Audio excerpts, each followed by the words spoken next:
Fala galera, começando mais um Papo 10 aqui pelo canal do Arquibancada Tricolor. Antes de qualquer coisa, como vocês estão acostumados, se ainda não estão inscritos no canal, se inscreve aí, deixa o like, ativa o sininho das notificações para vocês fortalecerem bastante o nosso trabalho por aqui, beleza? Começar o vídeo de hoje falando da semana do São Paulo, que se iniciou justamente com uma vitória sobre o Fluminense no Morumbi na segunda-feira. O Zubeldia, que estava fazendo seu sexto jogo, colocou a sexta escalação diferente na partida e acho que funcionou muito bem. Dá para dizer, na minha opinião, que foi um dos melhores jogos, se não o melhor jogo do Zubeldia no comando do São Paulo. Eu acho que a equipe, até pela escalação que tinha ali o Juan, o André, o Luciano na linha de frente, conseguiu neutralizar o Fluminense naquilo que eles têm de melhor, que é a saída de bola e que ao mesmo tempo também é o ponto mais arriscado, né? De vez em quando acaba se tornando o ponto fraco do time do Fluminense. O São Paulo conseguiu, através dessa pressão alta, neutralizar essa saída de bola e com isso controlou bem o jogo. A gente sabe que é difícil controlar o jogo contra a equipe do Fluminense, que é uma equipe que gosta de construir, gosta da posse de bola, do jogo de pé em pé, e o São Paulo, fazendo essa pressão, recuperava a bola rapidamente e conseguiu controlar a partida, e isso resultou no final na nossa vitória ali por 2-1. É verdade que o São Paulo mais uma vez sofreu um gol, né, no início, e isso a gente já tinha tratado em outros vídeos, que acaba sendo um sinal de alerta para o São Paulo. O São Paulo tomou alguns gols aí bem evitáveis de alguns times, claro que não é o caso do Fluminense, que é uma equipe muito forte, mas São Paulo tomou gol do Cobressal, do Águia de Marabá, enfim, do Vitória, equipes até que estavam com um jogador a menos na ocasião, toma mais um gol do Fluminense, então esse é o sinal de alerta que tem que ser ligado, mas assim como a gente já falou em vídeos anteriores, o copo meio cheio é que, apesar de ter tomado esses gols, o São Paulo novamente demonstrou um grande poder de reação e logo depois de ter tomado o gol já conseguiu empatar a partida e depois no segundo tempo conseguiu a virada e os 3 pontos no Brasileirão que nos colocaram lá na parte de cima da tabela depois de muito tempo, né? Depois de muitos anos em que o São Paulo não ocupava o topo da tabela, né? A gente lembra que nas edições anteriores do Brasileiro, o São Paulo ficou sempre ali do meio para baixo da tabela,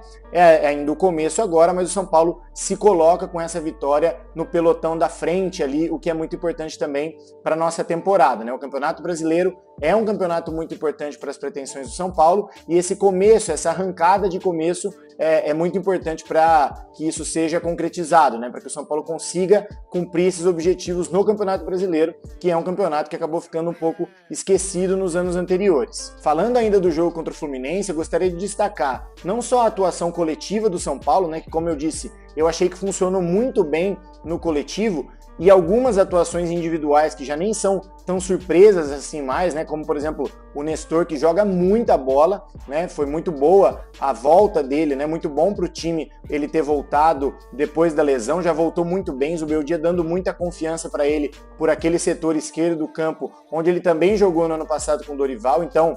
falar do Nestor é um pouco chovendo molhado, porque realmente é um jogador muito bom, muito importante coletivamente e também individualmente. O Alisson, que é um cara que desde o ano passado também foi reinventado na posição de volante e se mata em campo, né? Corre o campo todo, é um cara que também vem jogando muito bem e contra o Fluminense da mesma forma, né? Jogou muito bem, mas eu gostaria de destacar o que para mim foi uma surpresa positiva, que foi a atuação do Patrick, lateral. O Patrick já está no profissional há um tempo, ele fica, né, entre idas e vindas, entre profissional, volta para base e não é usado. Às vezes que ele tinha sido utilizado na equipe principal, as atuações foram muito tímidas, né, muito discretas, apagadas, dava para perceber o Patrick ali sem confiança, né, tocando só de lado, tocando para trás. E no jogo contra o Fluminense, ao contrário disso, talvez pela confiança que o Zubeldia deu para ele, eu já vi um Patrick um pouco mais corajoso, um pouco mais arrojado, conseguiu jogar um pouco melhor. E é uma excelente notícia isso para o São Paulo, pensando em termos de elenco, né? A gente sabe que o planejamento todo, desde que o Caio Paulista saiu para o Palmeiras, ficou essa lacuna na lateral esquerda, né? A gente só tem o Wellington, que também está numa situação aí de renovação contratual, não sabe se vai ou se fica. O Wellington machucado, a gente teve que adaptar os 3 zagueiros com o Michel na ala e sistemas que não necessariamente são aqueles preferidos pelo Zubeldia, embora eu pessoalmente goste muito do São Paulo jogando com 3 zagueiros. E aí vem o Zubeldia, coloca o Patrick como lateral e nesse jogo contra o Fluminense, para mim, foi a melhor atuação do Patrick disparado no profissional do São Paulo. Na coletiva pós-jogo contra o Fluminense, o Zubeldia trata desse tema, né? E ele fala justamente dessa utilização da base, desses jogadores que, como o Patrick, foram formados pelo São Paulo, e o Patrick, inclusive, foi convocado pelas seleções de base desde muito cedo, né? Então, isso mostra que ele tem potencial. Então, o Zubeldia fala isso, por que um jogador assim, formado dentro de Cotia, formado dentro de casa, e que tem esse potencial, né, tanto que isso é credenciado ali, é confirmado pelas convocações para a seleção brasileira, por que um cara desse não pode jogar pelo São Paulo? Por que fica essa pecha de que o Patrick não serve, o Patrick isso e aquilo? Pelo contrário, o Zubeldia falou que justamente esses caras têm que ser utilizados com cautela, porque naturalmente pela idade eles vão oscilar, vão fazer jogos bons e jogos ruins, mas que eles têm sim total confiança e total condição de serem utilizados e de serem importantes para o elenco. E o jogo do Patrick contra o Fluminense demonstrou, comprovou justamente isso. Bom, se o jogo contra o Fluminense foi um bom jogo em termos de desempenho e melhor ainda em termos de resultado, porque o São Paulo conseguiu a virada e conseguiu os 3 pontos, o mesmo não dá para a gente falar sobre o jogo contra o Barcelona de Guayaquil, também no Morumbi pela Libertadores. Na quinta-feira, o São Paulo entrou em campo com mais uma escalação diferente, muito por conta de desfalques, o Nestor e o Bobadilla foram preservados, né, por conta de desgaste físico, e acho que nesse ponto acertou o Zubeldia, né, a gente não pode correr risco de estourar mais jogadores, né, nesse problema do DM, que a gente também vem comentando em vários vídeos aqui, mas foi uma nova escalação e dessa vez, ao contrário do que tinha acontecido contra o Fluminense, para mim a escalação não funcionou. Se o Fluminense pode ter sido a melhor atuação do São Paulo com o Zubeldia, talvez essa com o Barcelona da quinta-feira, para mim, pode ter sido a pior atuação, ou certamente uma das piores atuações. Eu achei que o São Paulo, não só pela escalação, mas um pouco pela postura do time em campo, um pouco pelas atuações individuais, acho que ninguém se destacou muito, o time estava um pouco esquisito em campo, não sei se achou que ia ganhar fácil, não sei se é um desgaste por conta da sequência de jogos que realmente desgastou bastante e forçou demais os atletas, mas seja por um motivo, seja por outro, ou por simplesmente uma noite abaixo, que também faz parte no esporte, para mim é um fato que o São Paulo performou, assim, desempenhou bem abaixo do que vinha desempenhando nos outros jogos com o Zubeldia, e isso custou ali um empate, né? A gente, inclusive em alguns momentos do jogo, cedeu muito espaço para o Barcelona, que é uma coisa que não vinha acontecendo. São Paulo, mesmo fora de casa, com escalações e variações táticas diferentes, era um time que vinha tendo bastante o controle do jogo, e nesse jogo contra o Barcelona, apesar de São Paulo ter tido controle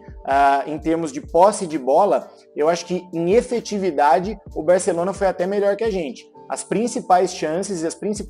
principais momentos de pressão foram mais do Barcelona do que do São Paulo, e isso, em um Morumbi lotado, numa noite de Libertadores para 50 mil pessoas, é algo que a gente não costuma ver.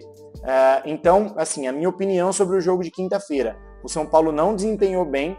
tanto ofensivamente quanto defensivamente, não criou praticamente nenhuma chance, ficou aquele buraco no meio que a gente já viu em alguns jogos dessa temporada, mas ainda não tinha visto com o Zubeldia, né? Então foi a primeira vez que a gente viu isso, e esse buraco no meio comprometeu tanto a fase ofensiva com a bola, porque o São Paulo não conseguia construir de pé em pé e começou a ter que apelar para aqueles chutões, aquelas bolas diretas que a gente sabe que não dão certo no nosso time, e também comprometeu do ponto de vista defensivo, porque ficava aquele espaço no campo, o Alisson mais uma vez se desdobrando, tendo que correr por 3 ou 4, e aí muito pela ausência do Pablo Maia, que até então não tinha sido tão sentida em um esquema que é um 4-2-3-1 ou quase um 4-2-4, com um único volante, e esse único volante sendo o Alisson, que nem tem essa característica de marcação, como é o Pablo, eu acho que esse foi o primeiro jogo em que realmente a gente sentiu falta do Pablo Maia ali,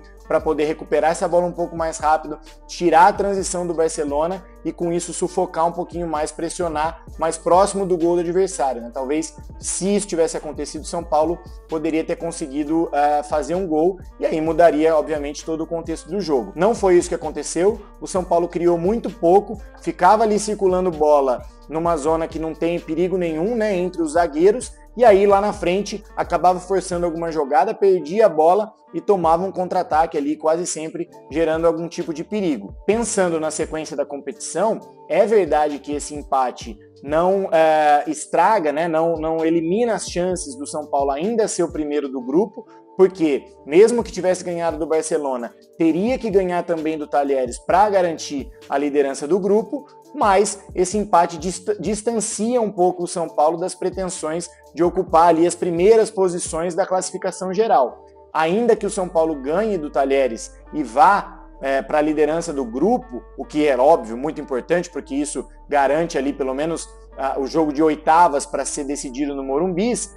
não vai fazer tantos pontos quanto faria se tivesse também vencido o Barcelona. Então a gente ganhou 1 ponto contra o Barcelona, poderia ter ganhado 3, e óbvio que esse empate distancia um pouco o São Paulo dessa primeira prateleira aí da classificação geral se ganhar do Talheres. É óbvio, o primeiro objetivo, a primeira pretensão é ganhar do Talheres, se classificar em primeiro e obter aí a vantagem de decidir as oitavas em casa. Mas a gente sabe, pelo histórico da Libertadores e principalmente pelos últimos anos, que a vantagem na classificação geral também é muito importante. Então esse empate de quinta-feira tira um pouco o São Paulo dessa briga pelas primeiras posições, pelo menos em tese. Claro que os times ainda vão jogar, pode acontecer muita coisa, mas por esse aspecto, por esse lado, é de se lamentar o empate, apesar das chances ainda estarem vivas de conquistar o primeiro lugar do grupo. Pensando na sequência de jogos, como todos sabem, o Brasileirão foi paralisado, né, por decisão da CBF, então o São Paulo, que entraria em campo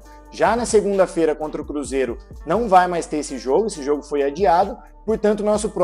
próximo compromisso é contra o Águia de Marabá na quinta-feira, pela volta da Copa do Brasil. São Paulo ganhou o jogo de ida por 3-1. Eu acho que o planejamento inicial teria esse jogo contra o Cruzeiro com força máxima e o jogo contra o Águia com um time praticamente inteiro reserva, por conta da vantagem que a gente tem e por conta também da fragilidade do Águia, mas como agora os jogos vão ser mais espaçados em razão da paralisação do Campeonato Brasileiro, eu acho até que o São Paulo vai entrar com um time misto, ou talvez até com força máxima contra o Águia. Isso é bom por um lado, porque continua dando ritmo para os jogadores e também meio que aumenta as nossas chances de garantir, de selar a classificação na Copa do Brasil. Passando o jogo contra o Águia de Marabá, o nosso próximo compromisso vai ser só contra o Talheres na outra quarta-feira, e aí o Zubeldia vai ter praticamente essas 2 semanas, né, essa próxima e a outra antes do jogo contra o Talheres,